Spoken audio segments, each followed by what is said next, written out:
여러분 안녕하십니까. 저는 대전에 살고 있는 퇴직공무원 유튜버 젊은 노병입니다. 통계청에서 27년 정도 근무했는데 그중 20년 정도를 경제통계를 작성을 했고 오늘 유튜브 첫 방송을 시작합니다. 최근 코로나19의 영향으로 중소, 영세규모 자영업자들의 매출이 급격하게 떨어지고 있습니다. 여러분도 보셨겠지만 직장인들의 퇴근 시간대인 오후 6시에서 8시쯤이면 운전성실을 이루던 업소들이 파리만 날리고 있는 실정입니다. 이렇듯이 자영업자들의 영업 손실은 곧바로 가계소득 급감으로 이어지고 있는 실정이지요. 이런 상황에서 출발한 일종의 재난구호금이 재난기본소득이란 이름으로 언론을 도배하고 많은 사람들의 입에 오르내리기 시작했습니다. 그 출발점은 금년 3월 초순경으로 기억되는데 김경수 경남지사가 50조 원의 재원을 마련해가지고 국민 1인당 100만 원을 지급하자는 제안이 있었고요. 이재명 경기도지사는 1300만 경기도민에게 균등하게 10만 원을 지급한다는 소식을 알고 계시겠죠. 아주 최근에는 4.15 총선을 앞두고 정치권에서 경쟁적으로 무차별적인 재난구호금 지급을 제안하고 있습니다. 이렇듯이 현재 거론되고 있는 재난기본소득은 최근 코로나19 바이러스 창궐로 인한 영세 자영업자와 소득 하위 계층을 대상으로 일회용으로 지급하는 일종의 구빈 정책으로 논의되고 있습니다. 저는 먼저 언급한 관점과는 다르게 기본소득을 도입하여 본 제도를 지속적으로 운영하는 측면을 강조합니다. 그래서 유튜브 강의를 지속 가능한 기본소득 접근 방법이라는 이름을 지었고 그 부제목으로 경기 활성화 도구로서의 기본소득이라는 명칭을 달아보았습니다. 제가 방송할 내용은 기본소득을 간단히 소개하고 그동안 주로 외국에서 제안되었거나 실시했던 사례, 2000년대 들어 한국이 겪고 있는 인구 및 경제 현상을 진단하고 그 다음에 재원 마련 방안을 중심으로 기본소득 실시 방안을 소개해 드릴까 합니다.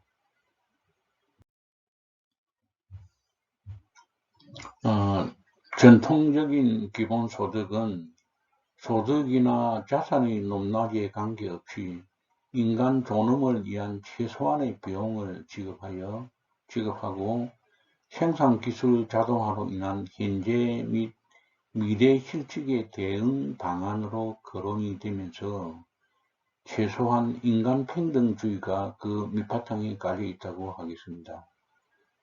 여기서 중요한 포인트가 무조건적으로 그리고 계속적으로 전 국민에게 지급하되 최고 통치권자가 국민에게 베푸는 일시적인 시혜가 아닌 당당한 권리로서 인정을 해주자는 것이죠.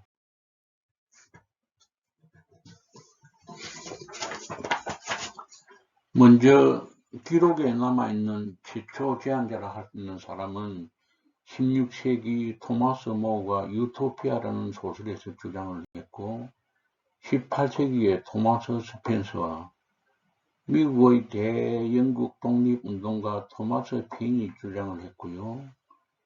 20세기에는 유명한 미국의 경제학자 밀턴 프리드만이 부의 소득세를 제안했는데 부의 소득세는 일정 수준 이하인 소득의 경우 오히려 국가에서 소득을 지급하는 제도를 말하는데 엄격히 말해서 전통적 의미의 기본소득이라고는 할 수 없죠. 그리고 찬성론자의 주장 중 유효 수요 창출에 도움을 준다는데 저는 여기에 방점을 찍고 싶은 마음입니다.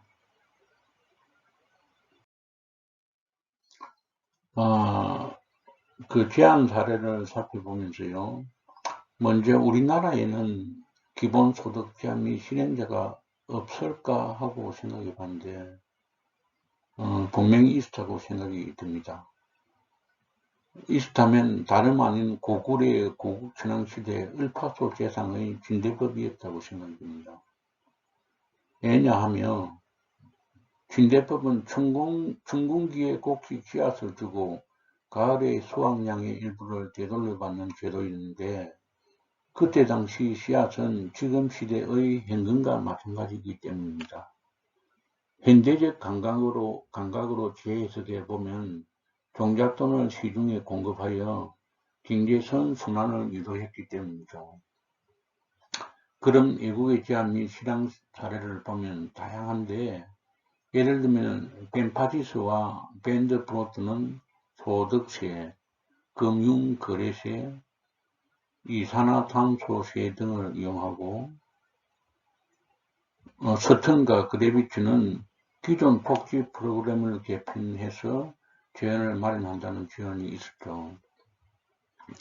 여기서 중위 가처분 소득과 빈곤선이 많이 거론되고 있는데요. 중위 가처분 소득은 100명이 있다고 가정할 때 50%에 해당하는 사람의 가처분 소득을 의미를 하고 빈곤선은 중위 소득의 50%에 해당하는 소득 수준을 의미하니까 아마 하위 25% 정도에 해당되는 소득 수준이라고 할 수 있겠죠.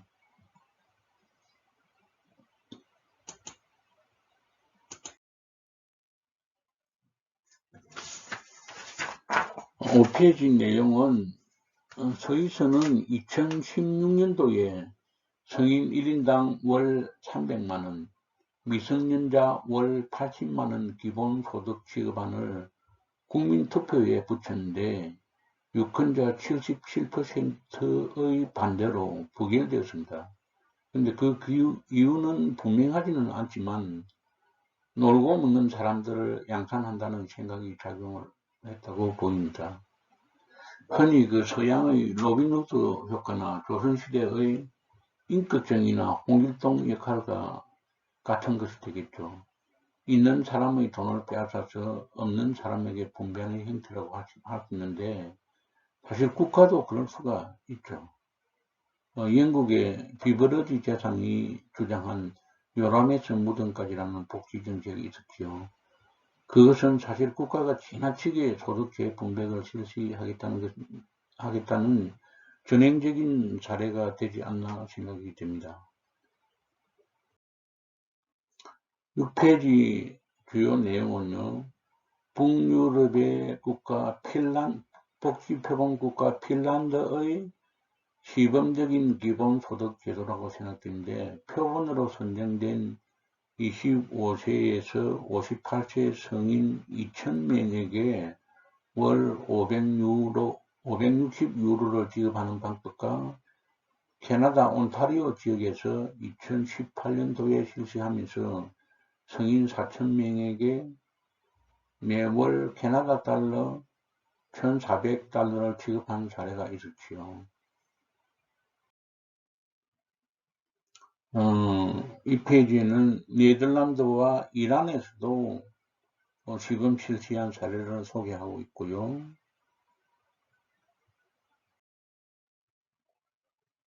8페이지, 이 페이지는 유엔 산하기구 또는 비국가기관이 시범적으로 실시한 사례들인데 인도, 나미비아 및 아프리카의 케냐가 있는데 특이한 것은 케냐의 경우 전자화폐로 미국 달러 기준으로 23달러를 지급한 경우가 있군요.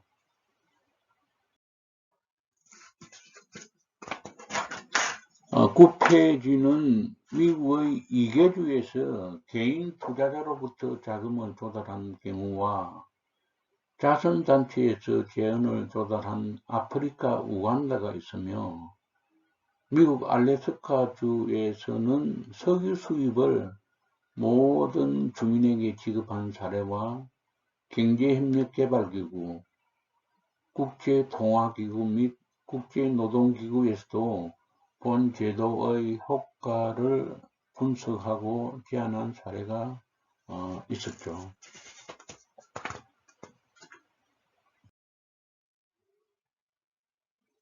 여기부터서는 2000년 지니브 나타나는 인구 및 경제 현상을 진단해 보겠습니다.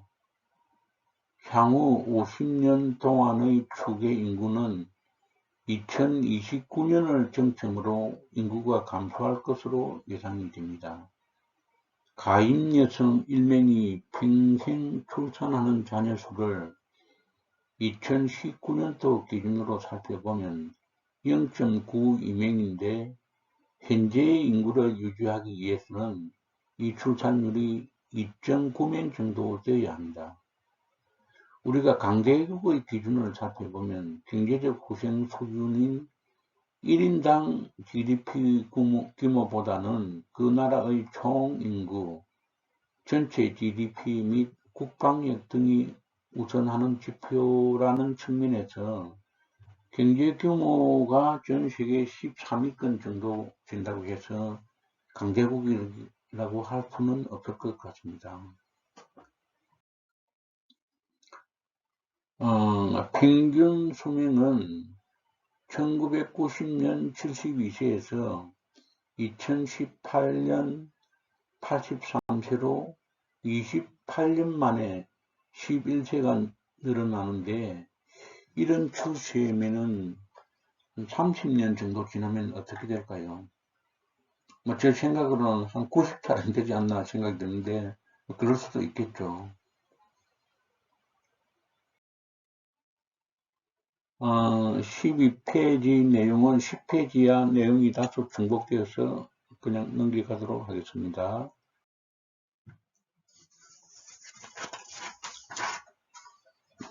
13페이지 65세 이상 노령 인구는 고령 사회 진입으로 2049년까지 급속도로 증가하여 2049년도에 정점을 찍고 감소하지만은 2067년도까지 전체 인구 대비 구성비는 40%대 중반을 초과할 것 같아요.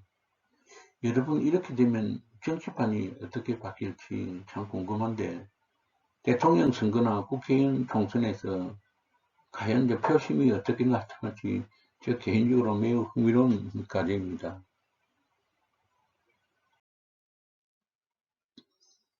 65세 이상 고령 인구의 급속한 증가로 15세 이상 64세 이하의 생산 가능 인구가 부양해야 할 노년 부양비가 2017년 19명에서 2067년 102명으로 증가하여 50년 동안 81명이 증가하게 됩니다. 시간이 지날수록 노인 인구 증가에 비해 생산 인구 비율이 낮아지는 정말 위기의 사회를 조만간 목도하게 될 것이라고 생각이 됩니다.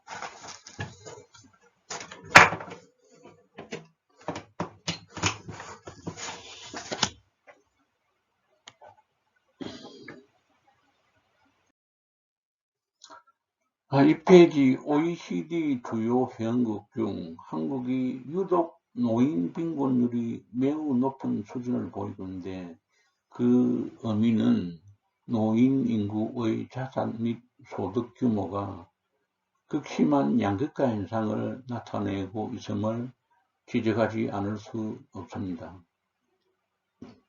이런 이유로 노령 인구임에도 불구하고 소액의 수입을 위해서 폐지죽기, 야간 경비 등 비교적 노동 강도가 높은 일에 종사하는 노인이 많은 게 현실입니다.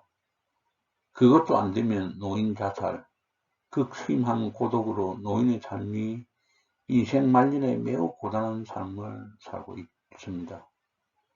조선시대의 어느 성인이 말씀하신 인생 3대 불행이 소년든가, 소위 다시 말해서 젊은 나이에 지나치게 출세를 많이 해버리는 그런 현상을 말하겠죠. 그 다음에 중년 상처, 중년의 배우자가 사망하는 경우에 해당되고요. 마지막으로 노년 빈곤이라는 말이 있죠. 그만큼 노년 빈곤은 정말 노인들에게 치유될 수 없는 큰 상처가 아닌가 생각이 듭니다.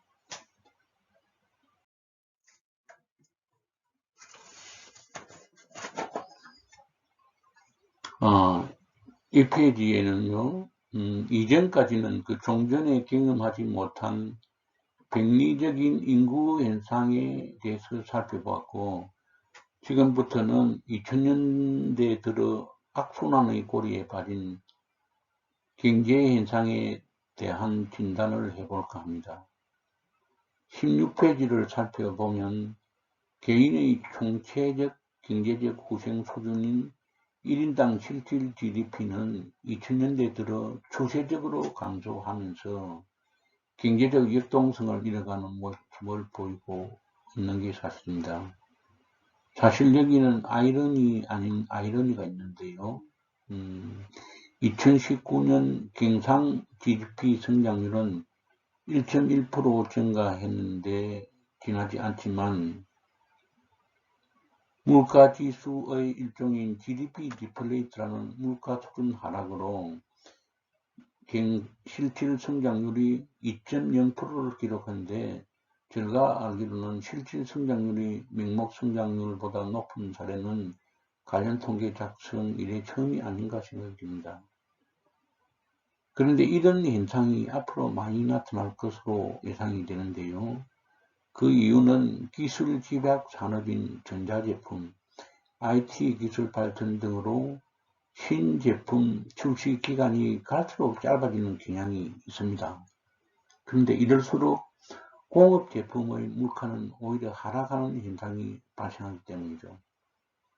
이른바 통계 현상으로 소득이 증가하는데 그 본질적인 의미는 화폐의 실질 구매력이 증가한다는 의미에서 실질 소득의 증가는 당연한 결과가 아닌가 생각이 듭니다.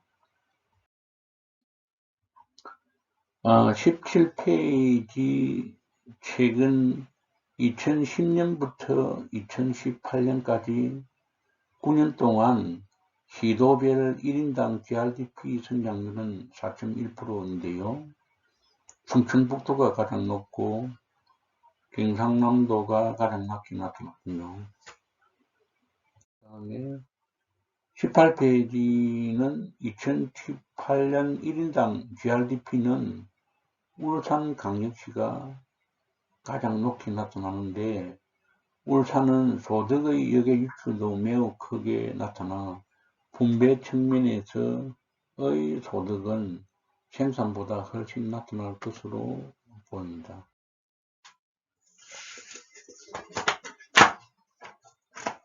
19페이지 2000년대 들어서 1인당 실질 소비 증가율도 추세적 하락세가 뚜렷한데, 경제활동의 궁극적인 목표가 소비를 통한 물질적 만족의 극대화라는 관점에서 매우 심각한 상황으로 평가하지 않을 수 없는 실정입니다. 2000년대 들어서 2008년, 2011년을 제외하고는 소비자 물가가 매우 안정적인 모습을 보이지만은 과도하게 낮은 모습은 오히려 디플레이를 유발하여 불황의 경고음으로 해석될 수 있음을 유의해야 할 것 같습니다.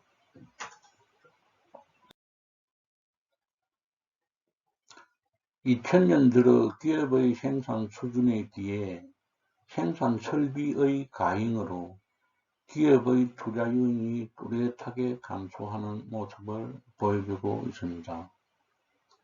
다만 2010년도에 설비 투자 조정 압력이 높았던 이유는 2009년에 제조업의 생산 증가율이 너무 낮았기 때문에 2000년도 생산 증가율이 높게 나타나는 전년도의 기저효과인 통계적인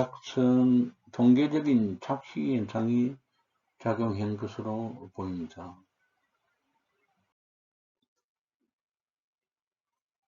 22페이지에는 21세기에 들어 건설 투자 역시 추세적으로 하락하는 모습을 보여주고 있습니다. 특히 우리나라 전체 업종의 고용 유발 개수가 7.6명에 불과한데 건설업은 8.2명으로서 일자리 창출에 그 효과가 매우 큽니다. 여기서 고용 유발 기술을 잠시 설명하면 건설업종에 10억 원을 지출했을 경우 발생하는 고용자 수를 의미하는데 그 유발 개수가 8.2명이니까 연 인원으로 따지면 100명의 일자리를 창출할 수 있는 것이죠. 그리고 최근 들어 건설업종을 그냥 삽질이나 해야 되는 업종으로 폐마하는 경우가 많은데 주택, 특히 아파트 건축이 건설 기성의 기준으로 전체 건설 활동의 60% 정도를 차지하는 현실을 감안할 때 그 중요성은 아무리 강조해도 지나치지 않을 정도입니다. 특히 우리나라 대부분의 주거가 아파트이고 그 아파트가 나와 나의 가족들의 아늑한 보금자리가 된다는 것을 생각해 보면 온 국민들이 애지중지하는 스마트폰보다 더욱 중요한 것은 틀림없는 사실인데 건설업종에 대한 사회적 인식이 왜곡되어 있다는 사실이 매우 안타까울 따름입니다. 어디까지나 저 개인적인 의견입니다. 조금 지루하실 텐데 여기서 음악 한 곡 듣겠습니다. 가수는 서태지와 아이들입니다. 이 그룹은 1992년쯤에 데뷔를 해가지고 몇 가지 히트곡을 남기고 불과 수년 만에 은퇴를 했는데 사실 저는 그때 30대 중반이었으니까 열렬한 팬은 아니었어요.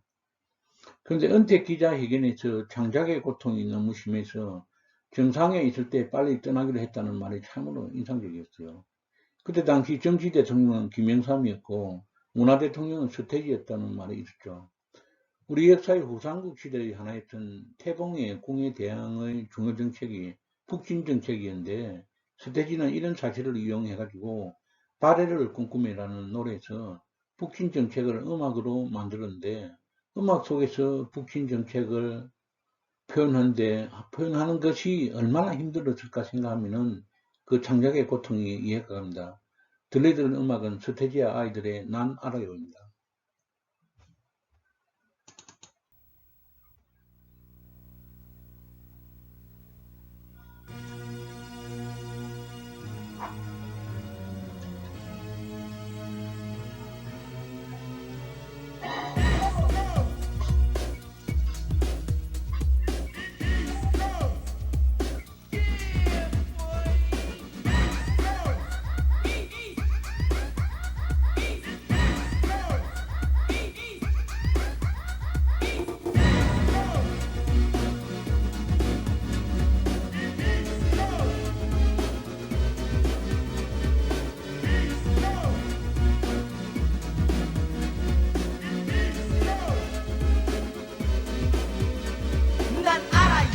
흐르고 흐르면 누군가가 나를 떠나버려야 한다는 그 사실을 그 이유를 이제는 나도 알 수가 있어요. 사랑을 한다는 말을 못했어. 어쨌거나 지금은 너무 늦어버렸어. 그때 나는 무엇 하고 있었나. 그 미소는 너무 아름다웠어.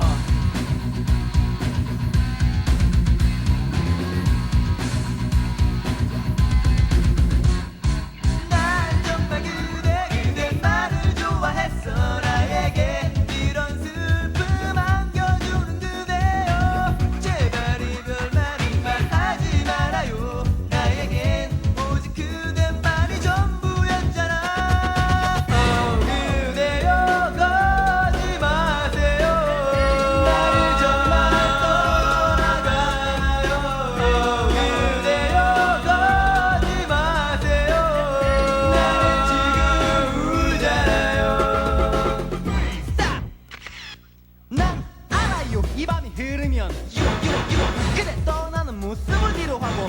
키스의 슬픈 마음 정말 떠나는가.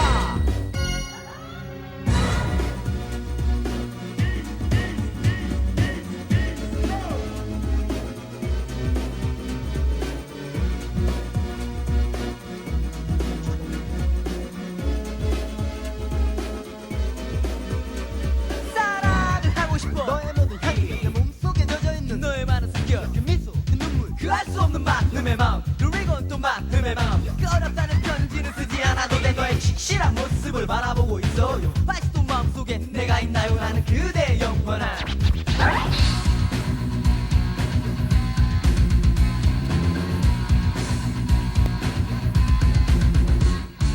난 정말 그대만을 좋아했어. 나에게 이런 슬픔 안겨주는 그대여. 그대여 가지 마세요. 나를 정말 떠나가나요. 그대여 가지 마세요. 나는 지금 울잖아요. 그대여 가지 마세요. 나를 정말 떠나가나요. 그대여 가지 마세요. 나는 지금 울잖아요.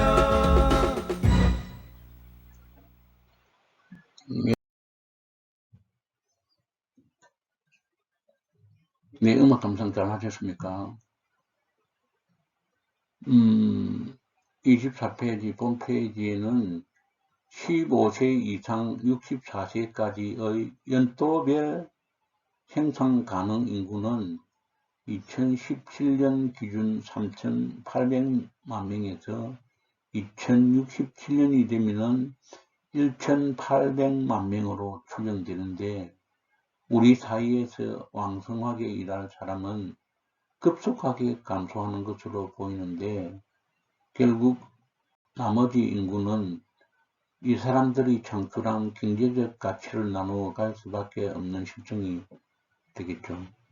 참으로 좀 암울한 그런 현실이 얼마 있지 않아서 도래할 것으로 예상이 됩니다.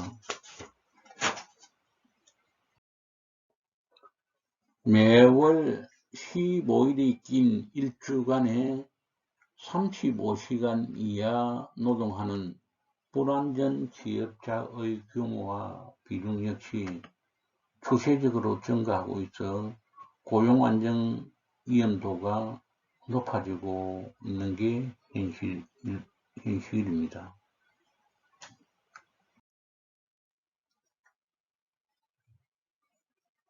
26페이지 최근 들어서 20세에서 29세까지의 청년들의 실업률 역시 완만하게 증가하고 있는데, 그 와중에서 2018년, 2019년은 2017년도에 비해 다소 감소하는 모습을 보이고 있습니다. 그래도 우리나라 청년 실업 문제는 유럽 국가, 특히 청년 실업률이 40% 이상을 넘나드는 스페인이나 이탈리아 같은 나라에 비하면 많이 양호한 실정이라고 할 수 있을 것 같습니다.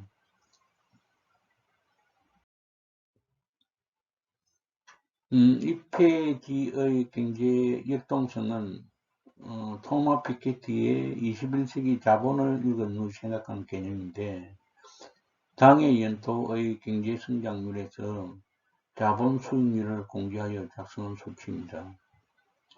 우선 직관적으로 보면 자본의 수익률이 전체 경제의 성장률보다 높게 나오니까 자본의 분배몫이 노동소득의 분배몫보다 상대적으로 더 증가하는 현상을 말하는 것입니다.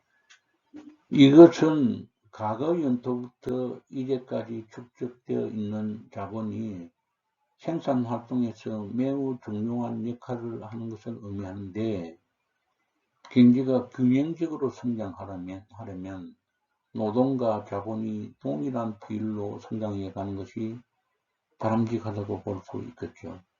이런 의미에서 특히 2000년 들어 경제 역동성이 확연히 떨어지고 있는 것이 현실적인 모습이다, 그렇게 말씀드리겠습니다.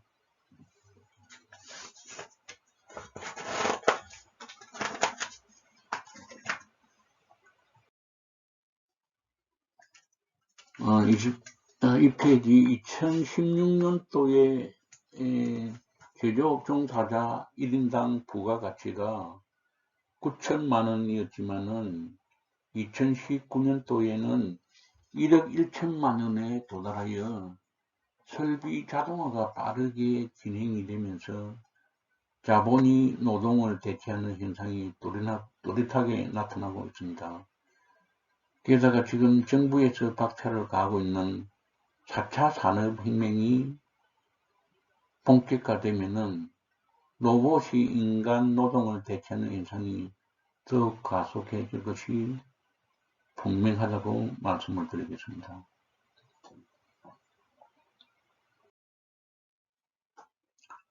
이 페이지에서는 말도 많고 탈도 많은 기하경제를 잠시 살펴보겠습니다. 국제통화기금 IMF 자료에 따르면 1991년 이후 추세적으로 기하경제가 하락해가지고 2015년 기준으로 GDP 대비 19.83%를 보이지만은 OECD 주요 선진국에 비해서는 아직 높은 수준입니다. 흔히 말이 쉽게 기하경제를 양성화하여 각종 현을 발굴한다고 하지만 현실적으로 효과는 매우 미미한데 여기에 대해서는 잠시 후에 자세하게 말씀을 드리겠습니다. 30페이지 코로나19 바이러스로 인한 경기 침체 대응을 위해 금년 3월에 한국은행 기준금리를 정책적으로 0.75%로 하락시켰는데 어쩔 수 없는 상황이지만은 경기가 더욱 나빠진다면 쓸 수 있는 카드를 다 소진한다는 의미에서 위험하지만 불가피한 정책이었겠죠. 예를 들어 기준금리가 0%가 되어도 경기가 살아나지 않는다면 그때 쓸 수 있는 카드는 시중의 경제주체에게 현금을 살포할 수밖에 없는데 이런 과정에서 그러한 경제주체는 부채가 늘어날 수밖에 없고 그렇게 되면은 지갑의 자물쇠를 채우게 되어서 가계의 소비와 기업의 투자는 더욱 위축될 수도 있겠죠. 그런 의미에서 금리 인하가 개인에게 좋을 수 있겠지만 미래의 국가 전체를 위해서는 오히려 힘들게 할 수도 있죠.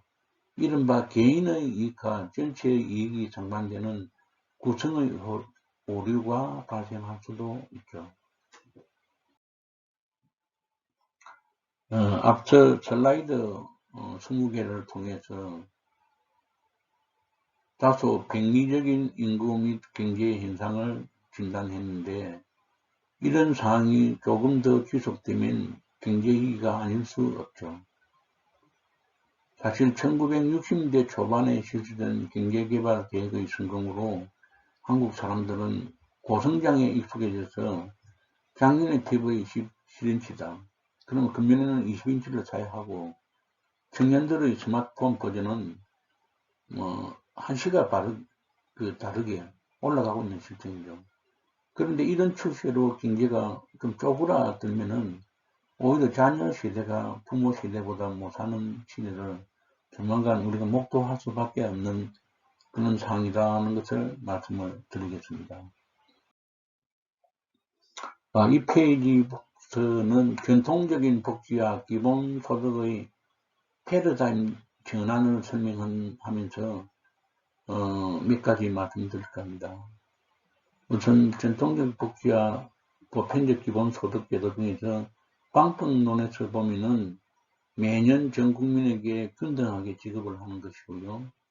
경제적 관점에서 보면은 전통적 복지는 개인의 생활 안정이라 하면은 보편적 기본소득은 국민소득의 선순환을 이루는 데 있는 것이고 그 성격은 생계비 지원이 아니고 유효 수요를 창출하는 그런 관점이고 지급 방식은 현금 지급이지만은 기본소득은 유통기간과 지역이 정해진 지역화폐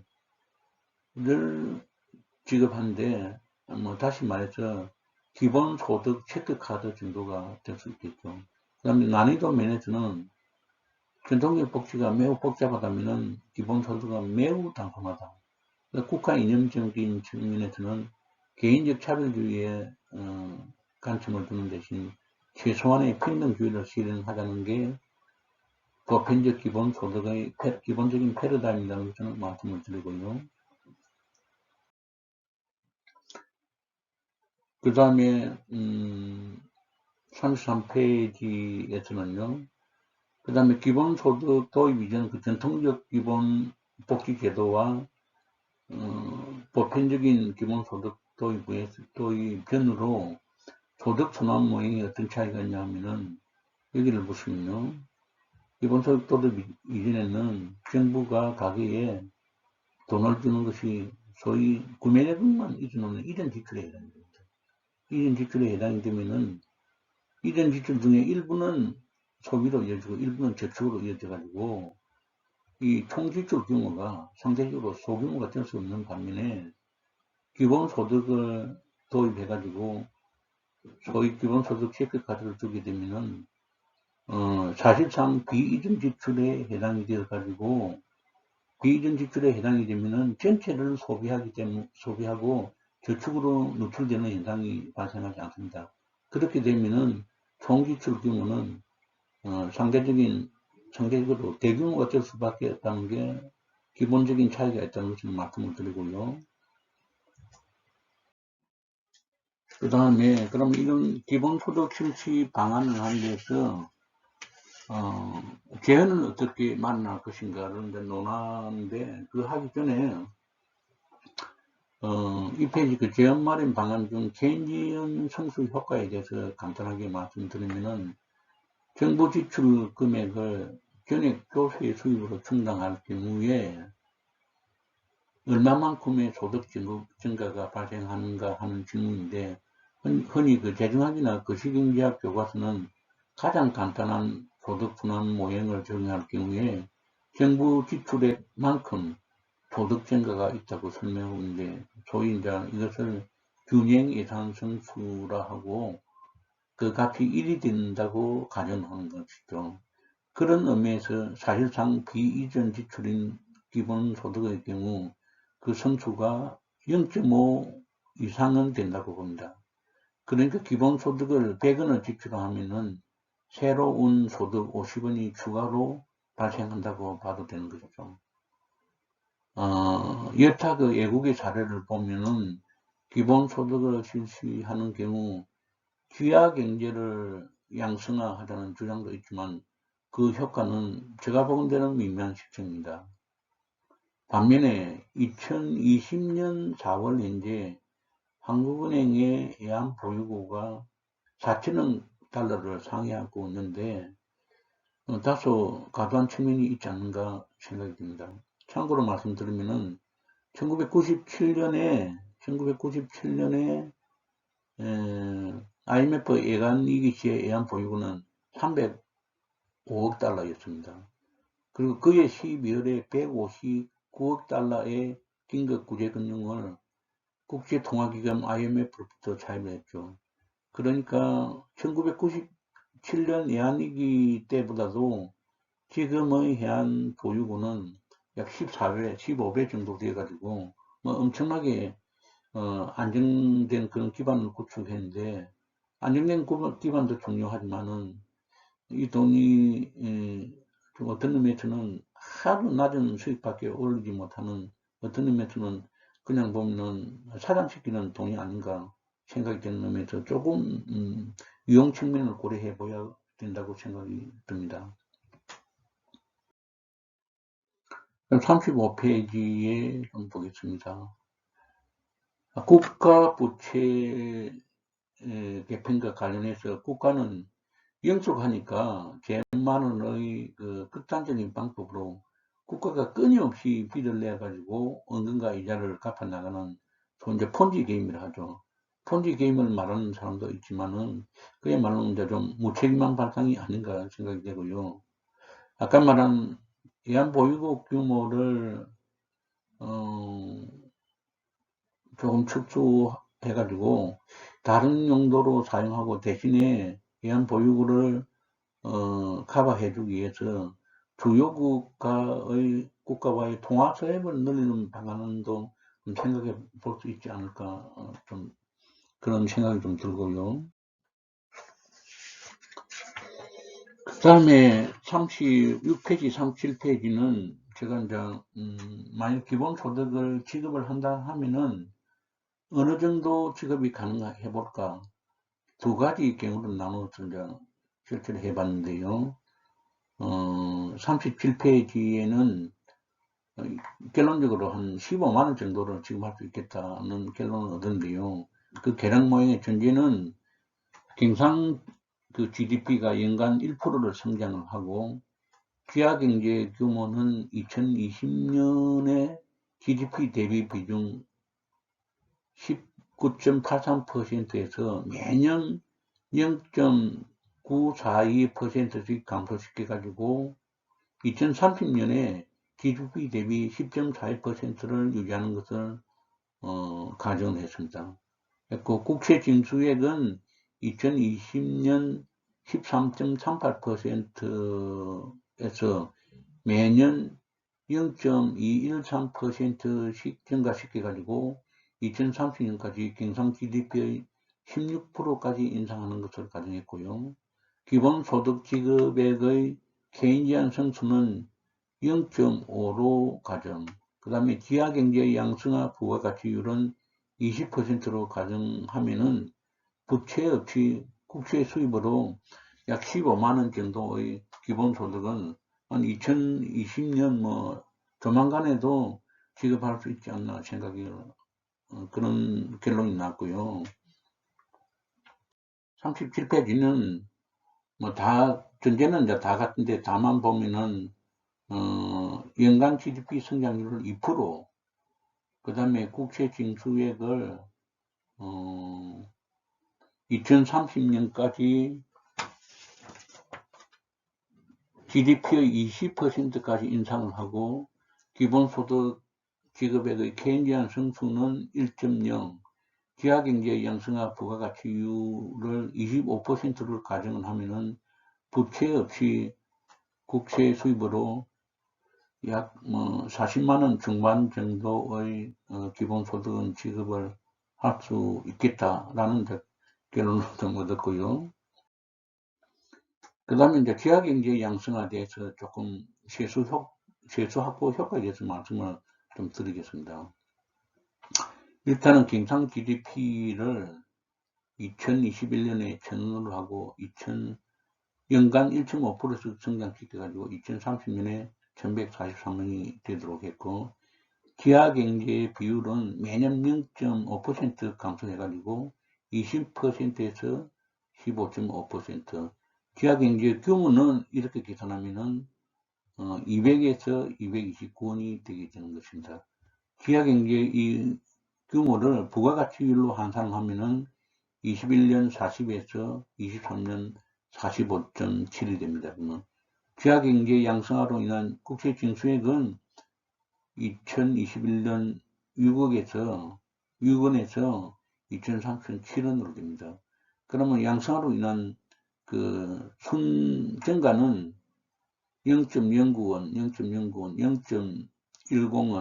0.1원 정도 해가지고 지하경제 양성화 최소 확보 효과가 기껏해야 보면 6원 정도 나타나고 7원 정도 나타나고 나타나는데 그 증가 효과는 아주 미미한 수준에 지나지 않는 거죠. 그래서 말은 쉽게 지하경제를 양성화해가지고 세수를 확보한다고 하지만은 현실적으로는 좀 어렵지 않나 생각이 됩니다. 그 다음에 이제 기본소득을 실시하려고 하면은 나름대로 일정 관리에 의한 스케줄이 있을 것 같습니다. 저는 이제 2021년도부터 24년 사이에 시도 산하의 2 내지 3개 기초 시군구를 대상으로 실시를 했으면 합니다. 이때 이제 반드시 그 기본소득을 지급할 때는 유통기간이 정해진 지역화폐를 지급해야 하고, 이 지역화폐를 지급을 해야만 그 기본소득 제도의 효과만을 분리해가지고 측정할 수를 있습니다. 그런 사실을 말씀드리고요. 그 다음에 2020년부터 24년 사이에는 그 시범적으로 실시한 시군구의 실질적인 효과를 측정해 보는데, 효과는 무엇보다도 주민소득이 되어야 될 것 같습니다. 시군구의 GRDP 증가액을 파악을 했는데 2년 동안 6월 정도 되면 가능하지 않나 생각되고요. 그 다음에 중요한 것은 시범지역의 고용지표가 아닌가 생각되는데, 그 시범지역의 시군구의 신규 취업자 조사를 하는데, 이때 취업자 수보다는 취업 시간을 측정하면은 그 효과를 훨씬 분명하게 알 수 있다는 것을 말씀드리고요. 이거 역시 당연히 또 마을 정도면은 그 효과를 실질적으로 측정할 수 있다는 것을 말씀을 드리겠고, 그럼 측정 기간은 이제 뭐 생각하기에 따라서 들어왔는데, 독자분들께서 생각을 해보시면 되겠습니다. 그 다음에 이제 기본소득을 실시를 해도 분명히 뭐 처음에 그 예상한 대로 그대로 효과가 나타나기는 힘들 거라고 생각합니다. 첫 번째로 좋은 취지이지만은 수요 창출 효과에 한계가 있을 것으로 보이는데, 종전의 그 소비 지출을 저축으로 대체하는 경향이 발생할 것으로 보이고요. 그 다음에 재정 지출이 증가하면은 미래 소비가 감소한다는 그런 좀 주장이 있는데, 이걸 리카르도 등가성 현상이라고 하는데, 이 현상이 나타날 수도 있고, 그 다음에 마지막으로 2020년 2월 현재 가계부채가 약 1600조 원 정도 되는데, 이런 상황에서 기본소득이 실시가 된다고 해가지고 100% 소비로 이어지고 그것이 소득성 순환으로서 처음에 예상했던 대로 나타날 수 있을까, 거기에 대해서는 다소 회의적인 생각이 좀 듭니다. 그 다음에 내린 말은 이제 뭐 특별하게 드리는 말씀보다는 제 생각으로는 2020년 그 20대 대통령 선거 공약으로 뭐 어느 당의 선거가 분명히 냈던 것이 않을까 이제 생각이 좀 들고요. 그 다음 제가 이제 이 원고를 작성하면서 좀 느낀 것은 흔히 이제 세상에는 분배론인가 성장론인가를 두고 이런저런 이야기를 많이 있는 게 사실입니다. 분배론자는 제로섬 게임을 하자는 것 같아요. 왜냐하면은 먹을 수 있는 파이의 크기를 정해져 있는데, 정치인의 시각으로 자원을 필요한 곳에 재분배한 그런 이유 때문이고, 반면에 그 성장론자는 뭐 저 개인적인 생각으로는 플러스 게임을 하자는 것이 아닌가 생각됩니다. 왜냐하면 먹을 수 있는 파이의 크기를 키워가지고 종전의 그 정부 사업에 손을 대지 않고 새로운 사업을 추가로 도입할 수 있기 때문이죠. 그런 의미에서 이제 80 정도는, 우리 생각에 80 정도는 성장론의 무게를 좀 두고 20% 정도는 분배론의 무게를 두고자 하는 것이 제 생각이고요. 뭐 끝까지 경청해 주셔서 감사합니다. 마지막으로 음악 한 곡을 더 들어보겠습니다. 가수는 다나 썸머인데 2012년도에 고인이 되었지만은 1970년대, 80년대 그 미국 대중가요의 팝송의 대명사로 불렸던 유명한 가수였죠. 지금 나올 곡은 그 1982년도 히트작 She Works Hard for the Money인데, 그때 당시 여성 노동자들의 어려웠던 그 근로 환경을 잘 묘사하고 있죠. 이 곡은 특히 2009년 미국 오바마 대통령의 노벨 평화상 수상 기념 축하곡으로 선정이 되는데, 분위기가 분위기인 만큼 비록 대중가요지만은 청중들이 대부분 정장 차림으로 음악을 경청을 하고, 다나 썸머의 아주 농익은 가창력이 매우 인상적이었습니다. 같이 들어보겠습니다. Donna Summer is in the house. All right, everybody. Woo! Hey! Come on now. Oh yeah. I know that Oslo Warren really rocks.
네, 감사합니다.